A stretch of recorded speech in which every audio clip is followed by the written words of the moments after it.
대장동 사건 항소 포기 결정에 반발한 검사장들이 잇따라 사의를 표명한 가운데 여야는 엇갈린 반응을 내놨습니다. 한편 김민석 국무총리와 오세훈 서울시장이 연일 대립각을 세우는 모습입니다. 관련 내용을 포함한 정치권 이슈들 박원석 전주의 전 의원과 함께 이야기 나눠보겠습니다. 안녕하십니까? 반갑습니다.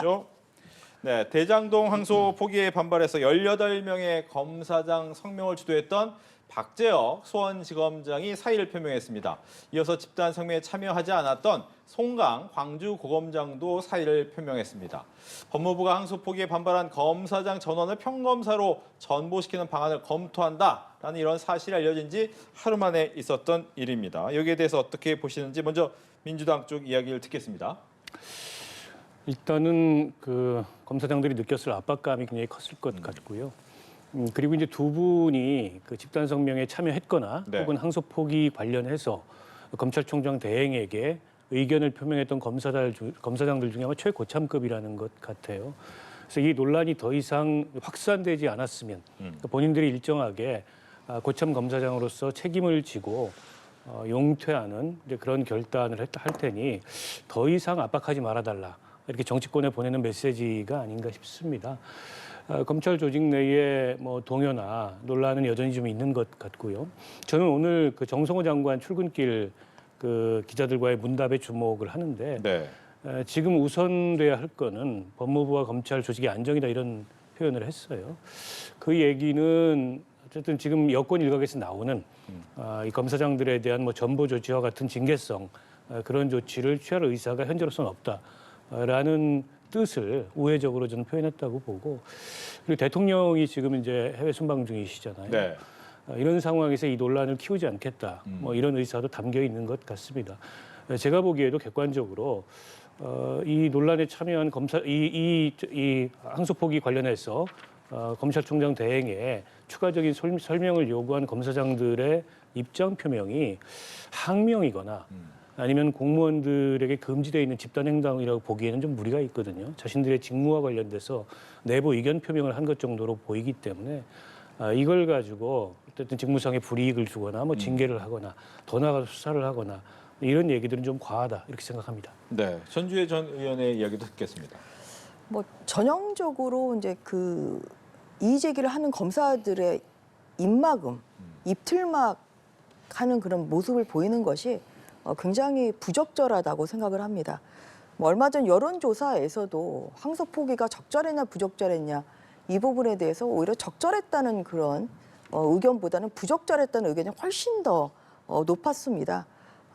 또 이번 검사장들이 문제 제기를 한 것은 처음에는 항소 제기를 하는 듯이 보이다가 갑자기 막판에 항소 포기로 바뀐 그러한 경위에 대해서 설명을 하라는 것이지, 여기 이런 그 항소 포기를 한 데에 대해서 뭐 장관이 책임지라 아니면 검찰총장 대행이 책임지라, 사실 그런 부분은 아니었습니다. 그런데 이러한 행동에 오히려 너무나 자연스러운 검사장들이 그 정도의 행동은 할 수 있고 충분한 그런 입장 표명은 할 수 있다고 생각합니다, 저는. 그런데 이런 것에 대해서 민주당에서 집단 행동뿐만 아니라 항명이라고 규정을 했죠. 그 항명을 했기 때문에 징계를 하겠다. 이렇게 과도한 그 자제나 또 과도한 억압적인 그러한 행태를 지금 민주당에서 보였기 때문에 그러한 점에서 아마 이런 그 고위 간부들의 이 사의 표명이 이루어진 것이라고 보고 결국은 이런 것이 자의적인 사의 표명은 아닌 것이죠. 그러니까 오히려 이 어떻게 보면 어처구니 없는 이 항소 포기에 대해서 이의를 제기를 하면서 사의 표명을 한 것이 아니라 이런 그 검사장들의 어떠한 그런 합리적인 그런 문제 제기에 대해서 오히려 정부 차원에서 법무부 차원에서 징계를 또 검토한다. 또한 평검사로 전보시킬 수 있다는 이러한 그 오히려 반민주적인 그런 행태를 보인 데 대한 이러한 저는 그 소극적인 저항으로 사의를 표명을 했다고 보고 있습니다. 그렇기 때문에 아마 이런 전례가 상당히 안 좋게 저는 그 국민들에게도 비춰질 거라고 보고요. 민주당이나 또 정부가 검사들의 이런 다양한 목소리에는 오히려 귀를 좀 기울여야 되는 것이고, 더더군다나 7,800억이 넘는 그런 그 수익이 민간업자에게 좀 돌아간 데 대한 그런 국민들의 분노, 항소 포기에 대한 그런 국민들의 목소리 이런 것을 충분히 더 경청을 한다고 하면 그 오히려 이번 그 징계를 하려는 이러는 움직임 뭐 이러한 것은 자제를 하는 것이 맞다고 생각합니다. 네, 지금 뭐 두 분께서 이야기를 하셨지만 결과적으로 일단은 2명이 사퇴 의사를 밝혔는데 이것이 여기서 끝날 것이냐 아니면 18명이나 되는 검사장 중에 일부는 더 낼 것이냐 어떤 예상을 좀 하시는지 이번에는 박원석 전 의원께서 얘기를 해주시죠. 그래서 여기서 만약에 그 정부나 여당의 압박이 더 커진다면 네. 이른바 그런 이제 줄사퇴로 이어질 가능성을 배제하기는 어렵겠죠. 그래서 저는 조금 진정이 필요하다고 생각하고요. 뭐 일각에서는 이제 두 검사장이 일종의 이제 항의 표시로 사표를 낸 거 아니냐. 물론 그런 의미도 있을 수 있습니다. 다만 제가 앞서 말씀드렸듯이 이분들이 지금 현재 지검장, 고검장들 중에 가장 고참 검사장들이기 때문에 최근 사태에 대해서 내가 이제 이른바 책임을 지고 물러날 테니 이쯤에서 더 이상 검찰 조직을 압박하지 말아달라라는 메시지가 담겨 있는 것 같아요. 그리고 같은 기수인 노만석 전 대행도 지금 사퇴를 했고 그리고 또 다른 그 같은 기수인 지금 구자연 대행이 검찰총장 대행직에 올랐기 때문에 그에 대해서 좀 부담을 덜 주고자 하는 의도도 일정하게 포함이 돼 있다고 생각합니다.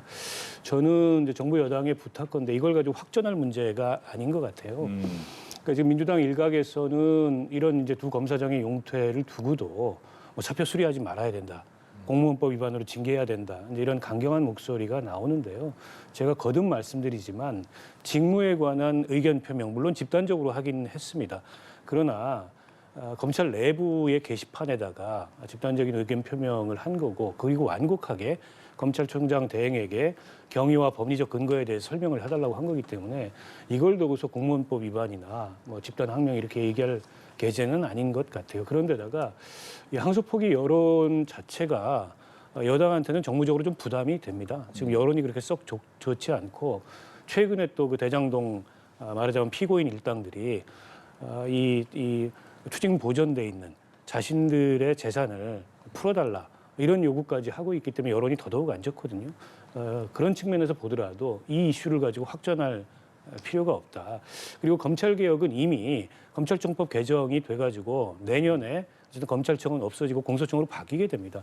그에 따른 후속과제를 1년간의 법시행 유예기간을 두고 논의하기로 했기 때문에 저는 그게 본질이라고 보거든요. 네. 그러니까 이번에 이렇게 의견을 낸 검사들을 제압하는 게 검찰 조직의 본질이 아니고 오히려 그건 곁가지와 같은 문제고 애초에 논의하기로 했었던 검찰개혁의 본질에 집중하는 게 정부 여당으로서 보다 책임 있는 태도다 이렇게 생각합니다. 네, 앞서 이제 전주혜 전 의원께서 이 대장동 사건 항소 포기가 적절하냐 부적절하냐에 대한 여론조사는 지난 11일부터 13일 전국 만 18살 이상의 1,003명을 대상으로 실시한 한국갤럽의 여론조사 결과를 아마 인용하신 걸로 보고 이 부분은 또 찾아보시면 될 것 같다라는 말씀까지 드리도록 하겠습니다. 계속해서 전주혜 전 의원께 질문을 같은 질문입니다만 줄사태가 이어질 것이냐 어떻게 예상하시는지요? 지금 대통령이 지금 외국 순방 중이시기 때문에 정성호 법무부 장관은 대통령이 귀국하면 상의해보겠다 지금 이렇게 이야기하고 있거든요. 그래서 대통령과 이제 대통령이 귀국하시면 뭐 정하겠습니다만 저는 이럴 수는 있을 것 같아요. 사의 표명을 오히려 반려하시는 게 좋겠다고 생각합니다. 그러니까 오히려 이런 그 자연스러운 검사장들이 이런 때 목소리를 내야 되는 거 아니겠습니까? 그런 면에서 오히려 사의를 이제 반려를 하는 방법이 있고요. 그다음 수용하는 방법이 있고 그 세 번째는 징계를 해야지 무슨 사의야 사표를 내냐 해서 이제 그런 차원에서 이제 징계를 하기 위한 사표 반려 이렇게 세 가지의 옵션이 있을 수는 있을 것 같아요. 그런데 굉장히 그 방금 이제 박원석 의원님이 말씀하신 것처럼 지금 여론이 굉장히 안 좋습니다.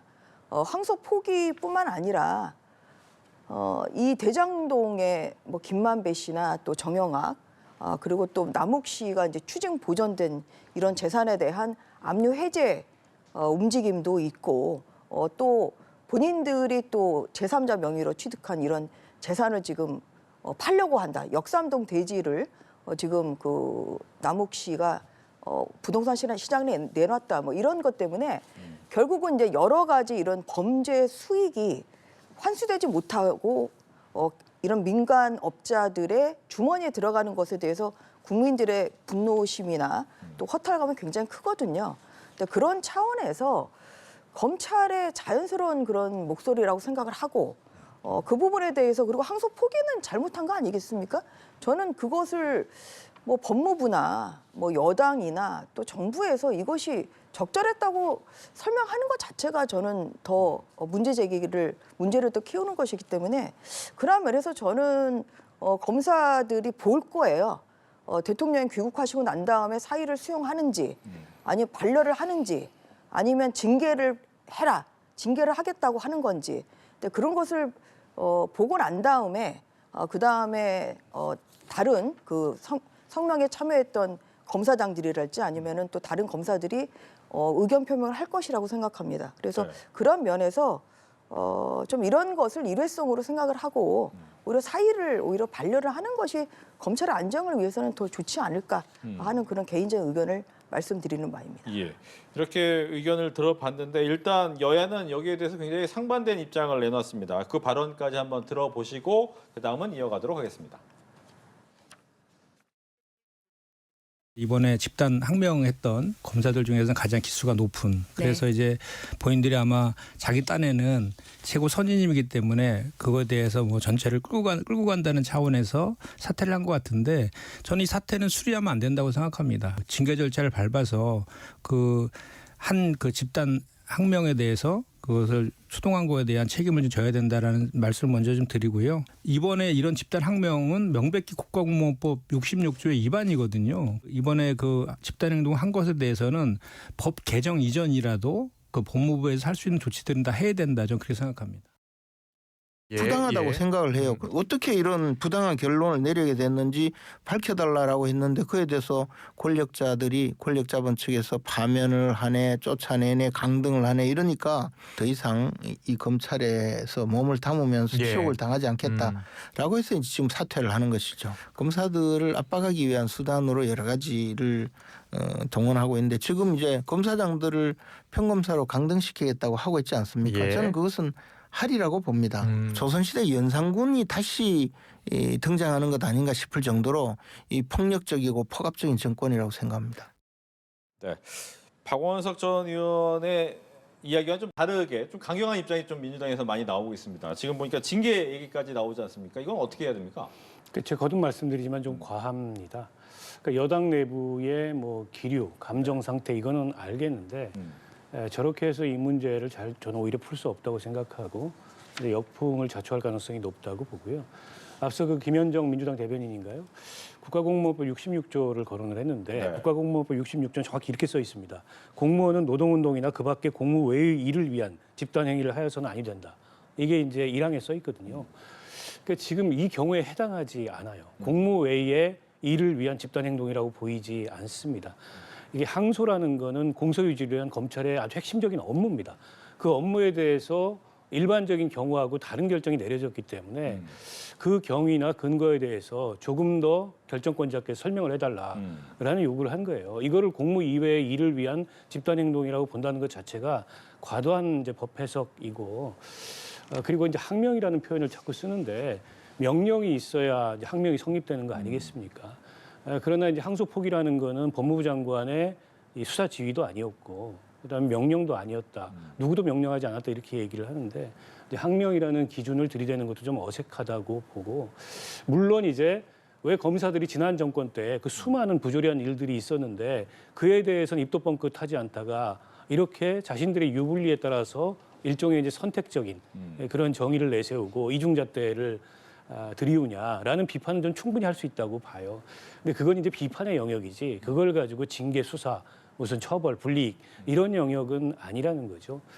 그래서 비판할 것과 혹은 징계나 어떤 조치를 할 것과를 좀 구분해서 여당에서 좀 지혜롭게 접근해 줬으면 좋겠다 이런 생각입니다. 네. 전주혜 전 의원께서 앞서서 이제 사표를 발의하는 게 맞을 것 같다라고 이야기는 하셨지만 일각에서는 아예 평검사 강등 맞을 것 같다라는 부분도 있잖아요. 이 부분은 어떤 예상합니까? 평검사의 강등.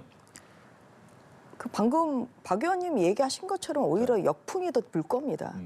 왜냐하면 한두 명이 아니죠. 이게 18명의 그 검사장들이 참여를 했단 말이에요. 그럼 모두 다 평검사로 강등을 할 것이냐? 그거는 검찰이 아마 흑역사로 남는 것이고 오히려 더 국민들의 오히려 표심을 잃는 그런 결과가 나올 수밖에 없을 겁니다. 다시 한번 주목해야 될 것은 이 대장동 사건에 왜 항소 포기를 했는지 이게 국민들이 봐도 이게 굉장히 비정상적이지 않습니까? 이상하지 않습니까? 그런데 왜 그랬을까? 이것은 대통령이 연관된 사건이기 때문이라는 거죠. 대통령이 지금 재판은 정지돼 있습니다만 대통령도 같은 죄로 지금 대장동 사건 관련해서 같은 죄로 지금 기소가 돼 있고 그런 상황에서 이 항소가 수긍할 수 없는 이유로 지금 갑작스럽게 24시간도 안 되고 몇 시간 만에 제기를 하려고 하다가 포기가 됐다. 이것은 누가 보더라도 이상해 보입니다. 그렇기 때문에 이것은 이제 대통령실이 개업한 거 아니냐, 대통령실의 의중이 반영된 거 아니냐. 사실 그렇게 보이는 것이 합리적입니다. 지금 이제 그런 상황에서 이 항소 포기를 한 데에 대해서 경위를 밝히라는 지극히 자연스러운 이런 집단 성명의 목소리에 대해서 민주당에서는 이제 그런 것이 아니라 항명이라고 그렇게 규정하는 것 자체가 명령 자체가 없었기 때문에 항명도 없는 것이고 그래서 그 민주당의 이러한 잘못된 이 정의 자체가 이것을 이제 정의가 하는 것 자체가 항명으로 정의하는 것 자체가 잘못된 것이고요. 그리고 더 나아가서 지금 민주당에서는 검사를 탄핵하지 않고 파면하는 지금 검사 징계법도 지금 제출을 한 상황 아닙니까? 네. 그러니까 지금 검사들에 대해서는 입 다물라. 아무 말 하지 말아라. 너희는 위에서 시키는 대로만 하라. 지금 이렇게 강요를 하고 있습니다. 그런데 검찰이 그런 조직은 아니죠. 수사의 공정성 그리고 중립성 굉장히 중요하고요. 그런 면에서 이런 민주당이 뭐 징계를 해야 된다, 강등을 해야 된다, 또 파면까지 해야 된다. 이렇게 한 발 더 앞서서 나가는 것 자체가 검찰을 자극하는 것뿐만 아니라 이 대장동 항소 포기에 대해서 많이 의심의 문초리로 보고 있는 국민들에게는 이거는 오히려 적반하장식의 이런 태도로 보이기 때문에 그런 면에서 민주당이 저는 이성적인 태도를 갖춰야 된다. 그런 말씀을 드리는 제가 겁니다. 여당 입장을 조금 추가해서 말씀드려야 될 것 같은데 네. 이제 국민의힘에서 이 항소 포기 문제를 가지고 대통령실이 개입했거나 혹은 대통령의 의중이 반영됐다 혹은 법무부 장관이 이걸 지시했다라는 식의 얘기를 하는 건 추정이죠. 그렇게 볼 만한 근거가 없고요. 그리고 우리 헌법과 법률상 검사는 모두가 단독관청입니다. 그러니까는 만약 검찰 내부에서 이거는 항소하는 게 옳았다라고 결정을 했다면 어떤 검사든지 나서서 했으면 되는 거예요. 결국에는 검찰에서 하지 않은 겁니다. 그 책임을 지고 노만석 대행이 물러난 거고 이 하나만 보더라도 검찰개혁의 필요성을 저는 오히려 여기서 찾아볼 수 있다고 생각을 해요. 때문에 이걸 가지고 뭐 대통령의 사법 리스크를 없애기 위해서 법무부 장관을 통해서 항소 포기를 지시했다라는 거는 야당이니까 정치 공세 차원에서 할 수 있는 얘기입니다만 그게 근거가 있거나 아니면 검찰이 하지 않으려고 하는데 그걸 뭐 억지로 정권에서 강요해가지고 했다 이렇게 단정 지을 문제는 아니라고 생각하고요. 어쨌든 대검에 지금 검찰총장 대행과 그다음에 서울중앙지검장이 최종적으로 결정한 일입니다. 그리고 책임도 그 사람들이 지는 게 저는 맞다고 보고요. 다만 제가 말씀드리는 바는 이거 가지고 여당에서 뭐 검사들이 검찰 조직 내부에 이에 대한 문제 제기를 항명이다, 징계해야 된다, 수사해야 된다 이렇게까지 일을 키우진 말자라는 말씀 드리는 겁니다. 알겠습니다. 제가 한 가지만 네. 이렇게 좀 반론을 제기를 하면 정성호 법무부 장관 신중하게 합리적으로 판단해라. 그건 하지 말라는 거랑 마찬가지입니다. 만약에 이러한 사건으로 어떤 공무원이 기소가 됐다고 하면 그동안의 대법원 판례는 묵시적인 지시로 보고 이 부분은 유죄로 판단을 해왔습니다. 입으로 명시적으로 표현을 안 했다고 해서 이것이 어떤 책임이 없느냐 그런 것은 아니고요. 두 번이나 신중하게 판단하라고 얘기했던 것 그것이 바로 이런 어처구니 없는 항소 포기로 빚어진 연결된 가장 결정적인 원인이었거든요.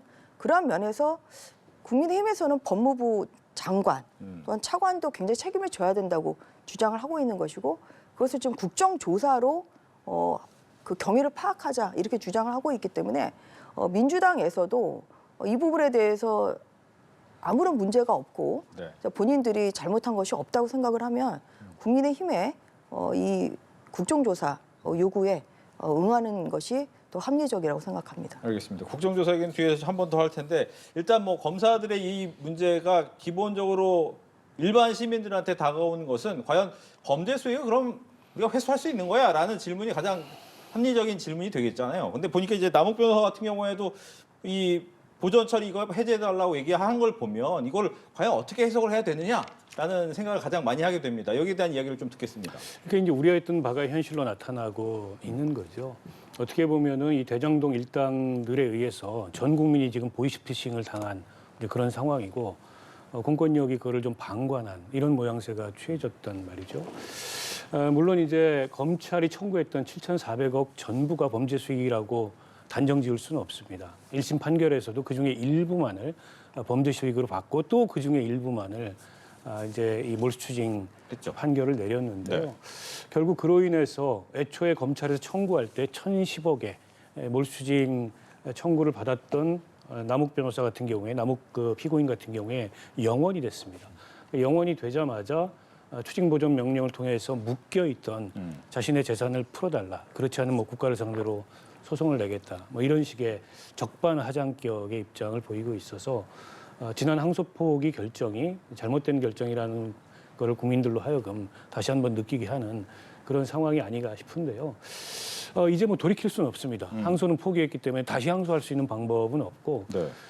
결국 그 검찰에서 이 지금 묶여 있는 이 추징 보전 재산을 과연 저런 피고인들의 청구대로 풀어줄 건가? 검찰도 아마 그에 대해서 법리적 고심을 하는 것 같아요. 사실 추징 보전 명령이라는 것은 몰수 추징의 가능성이 있을 때 그걸 유지하는 건데 남욱 씨 같은 경우에 몰수 추징의 가능성이 없어진 거예요. 항소심에서 다투지 않기로 했기 때문에 그러면은 논리적으로 보면 풀어줄 수밖에 없지 않느냐. 여기에 이제 고심이 있는 거고 성남시에서 별도로 지금 민사소송을 제기하면서 뭐 가압류를 할 수는 있습니다. 근데 그에 따르는 이제 시간이 좀 필요하겠죠. 그래서 언제가 됐든 간에 결국 이제 대장동 일당들이 이번 항소 포기로 인해서 묶여있던 자신들의 재산을 풀어달라고 하는 요구를 받아들이지 않을 방법은 없는 것 같아요. 이게 시간의 문제이지 국민 정서상 참 납득하기 어려운 그런 일이 벌어지고 있다고 볼 수 있을 것 같습니다. 네, 전주 전 의원께 그렇다면 지금 국민의힘 입장에서는 관련해서 특별법 만들겠다라고 하고 있잖아요. 근데 그게 가능합니까? 국민의힘 자력으로 안 되는 거죠. 네. 민주당이 반대하면 국민의힘이 자력으로 법 통과를 시킬 수 없는 상황 아니겠습니까? 그래서 지금 문제가 다른 것보다 이 항소 포기의 지금 후폭풍이 바로 이 추징을 2심에서도 올릴 수 없다는 사실입니다. 지금 김만배 씨가 추징이 428억이 됐고요. 남욱 씨하고 지금 정영학 씨는 추징이 0원입니다. 그러니까 2심에서 이것을 올릴 수가 없어요. 지금 1심 재판 당시에 검찰에서 2,070억 정도의 추징 보전을 했습니다. 남욱 씨 재산에 대해서 514억의 추징 보전을 했는데 이게 지금 0원으로 되다 보니까 남욱 씨 입장에서는 514억 다 좀 풀어라 이렇게 얘기를 하고 있고 항소를 안 한 상황이기 때문에 이게 그 2심에서 추징금이 생길 수가 없는 상황이거든요. 그래서 법 이론상으로는 남욱 씨의 이 추징 보전 해제 신청에 대해서 법원은 받아들일 수밖에 없습니다. 네. 그러면 이제 그 정성호 장관도 그런 얘기 하죠. 그럼 민사소송으로 받으면 될 거 아니냐. 그럼 굉장히 남의 일처럼 생각하시는 거고요. 뭐냐면 추징을 해놓고 그리고 추징 보전을 해놓고 항소를 했으면 더 쉽게 받을 수 있는 돈을 엄청나게 지금 돌아가는 거거든요. 가압류도 해야 되고요. 민사소송도 해야 되고 또 이게 1심, 2심, 3심 다 확정이 돼야 되고 그래야 받을 수 있는 돈입니다. 그런데 지금 이 남욱 씨나 김만배 씨나 정영학 씨의 재산의 문제는 뭐냐면 첫 번째가 개인 명의로 돼 있는 게 아니에요. 본인 명의로 된 재산이 아닌 경우가 많습니다. 지금 나오고 있는 그 남욱 씨의 그 역삼동 대지는 주식회사 NSJPM이라는 남욱 씨가 대표로 돼 있는 회사의 명의입니다. 그렇기 때문에 지금 가압류를 하기 위해서는 일반인인 성남시도 그래요. 그러니까 남욱 씨나 뭐 김만배 씨나 정영학 씨의 재산을 일단 알 수가 없습니다. 일반인은. 검찰은 알 수가 있죠. 이게 공조직이기 때문에. 일반인은 그래서 가압류할 재산을 찾기도 어렵고 더더군다나 그 사람 이외의 가족명의랄지 아니면 회사명의로 돼 있는 재산은 더더군다나 찾기도 어렵고 이것이 그 사람의 재산인 걸 인정을 해야 가압류를 법원에서 받아주는 겁니다. 네. 그래서 사실상 추징 보존을 한 재산이 압류 해제가 돼버리면 이러면 사실 가압류할 방법은 없다고, 그러니까 사실 가능성이 거의 제로에 가깝습니다. 그렇기 때문에 이 추징액을 2심에서도 올릴 수 없는 상황으로 만들어간 이 항소 포기에 대한 이런 국민적 비난이 큰 것이고요. 그러한 면에서 아마 그 남욱 씨나 또 뭐 정영학 씨나 그 김만배 씨 같은 경우는 몇 년만 살면 몇 년이 확정이 될지는 모르겠습니다만 진짜 몇 년만 살면은 어마어마한 돈을 뭐 1,000억이랄지 뭐 이런 어마어마한 진짜 몇 천억의 돈을 가지게 되는 그런 부자로 네.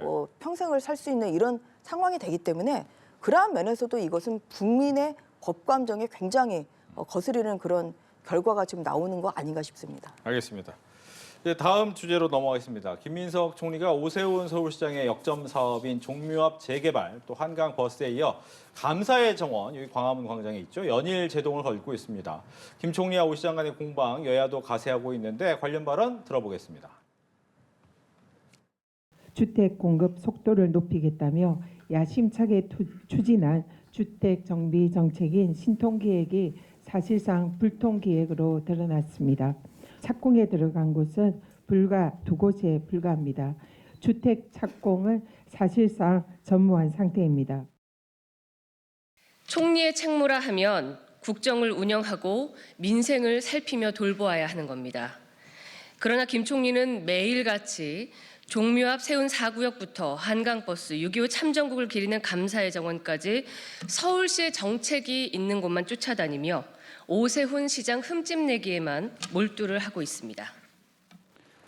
네, 지금 뭐 김민석 총리와 민주당이 연일 오세훈 서울시장을 향해 공세 수위를 높이고 있는데 이렇게 공세 수위를 높이는 이유를 다양한 각도에서 보는 경우는 있습니다만 어떻게 좀 봐야 될지 민주당은 어떻게 보고 계십니까?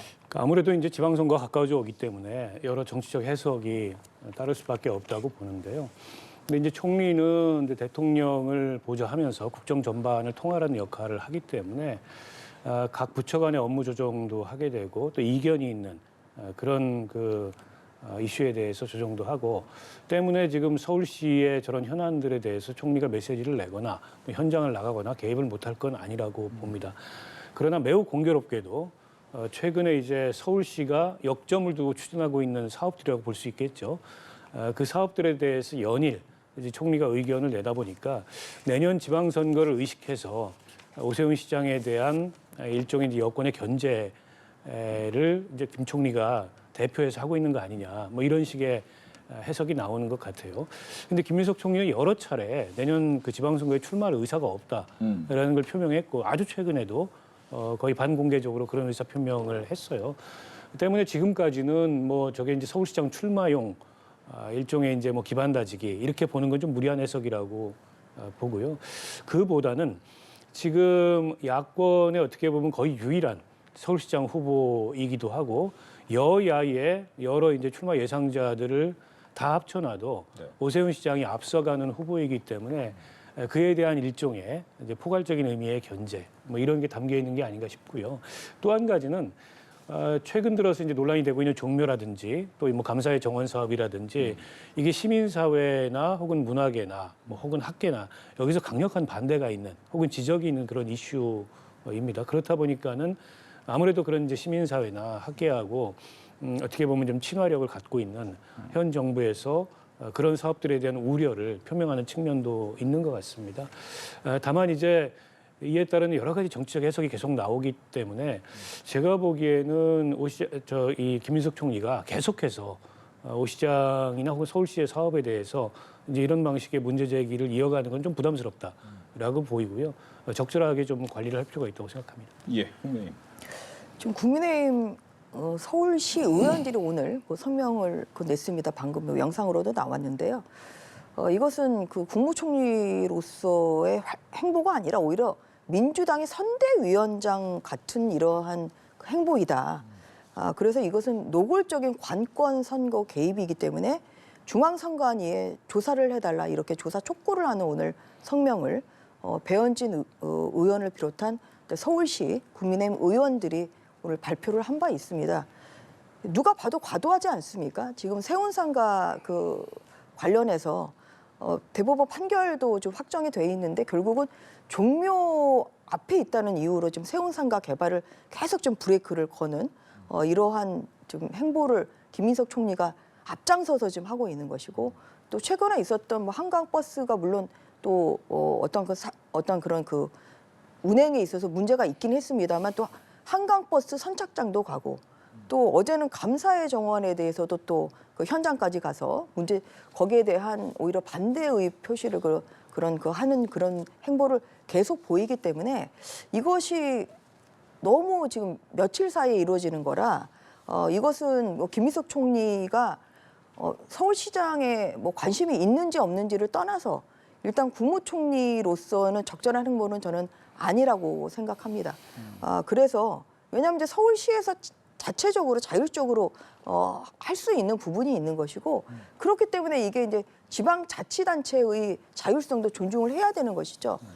그런 면에서 어떤 그런 뭐 위헌이나 위법적인 뭐 이런 부분이면 모르겠습니다만 그렇지 않고 이런 그 서울시장이나 아니면 지방자치단체장들이 자율적으로 그 결정한 그런 것에 대해서 국무총리가 굳이 나서서 이렇게 문제 제기를 하고 또 거기에 대해서 비판을 하고 또 현장을 가고 이런 것은 누가 봐도 서울시장을 어쨌든 견제하라는 것으로 서울시장을 깎아내리려는 뭐 이런 행보로 보일 수밖에 없습니다. 그렇기 때문에 그러한 면에서 국무총리로서의 맞는 그런 그 행동을 하셔야 돼요. 그 전국에 얼마나 그 민생을 살필 부분이 많겠습니까? 그래서 오히려 총리로서의 본연의 업무에 집중을 하시라. 그리고 이렇게 이것이 계속 반복적으로 된다고 하면 이것은 오히려 지금 현 국민의힘 그 소속의 오세훈 시장을 오히려 깎아내리고 또한 그 선거에 개입하려는 그런 의도로 보이는 부분이 많기 때문에 그런 면에서 좀 자중하는 것이 필요하다고 생각합니다. 네, 두 분의 이야기는 잘 들었습니다. 결과적으로 박원석 전 의원께만 더 질문을 드리면 혹시 그렇다면 김 총리의 차기 행보는 당대표가 됩니까? 아니면 지방선거에 나가게 됩니까? 뭐 아직 결정난 건 없는 것 같습니다.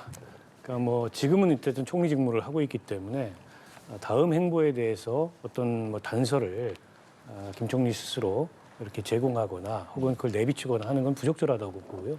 극도로 본인도 그에 대해서 조심하고 있는 것 같아요.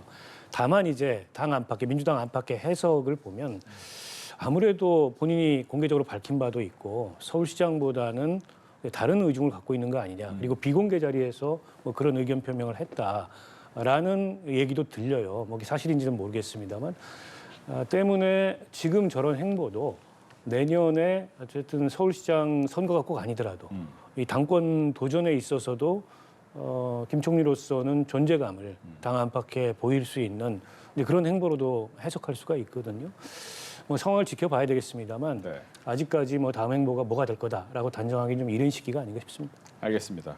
이렇게 해서 오늘 정치권 이슈에 대해서는 박원석 전 의원, 전주의 전 의원 두 분과 함께 이야기 나눠봤습니다. 오늘 얘기 잘 들었습니다. 수고하셨습니다.